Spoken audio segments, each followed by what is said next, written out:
যাতে আমরা নিজেরা মারামারি করে ওদের লাভ, ওদের যে কোনো একটা দল তো অবশ্যই টাকা দিচ্ছে, না হলে ওরা আহত হইয়া কিভাবে আহত ভাইদের উপরে হাত তোলে।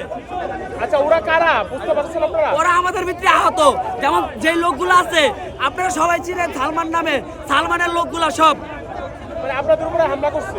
হ্যাঁ, ওদের স্বার্থ যে কোনো দল ওদেরকে টাকা দিচ্ছে যাতে আমরা এই জায়গায় মারামারি করি, একটা বিশৃঙ্খলা হোক, পুলিশ আমাদের গায়ে টাচ করুক, ডক্টর ইউনূস স্যারের কোনো ক্ষতি হোক, এই কারণেই তো ওরা এমন করছে। আমরা যদি এখানে মারামারি করি পুলিশ তো অবশ্যই আমাদেরকে বাধা দিবে। এই হামলা করছে, আহত হয়েছে আপনাদের কেউ? আহত হয় নাই, কিন্তু এক ভাইয়ের পা এমনি রিং পরানো, ওর পায়ে লাথি মারছে আর পা ভুলে যেতেছে এখন।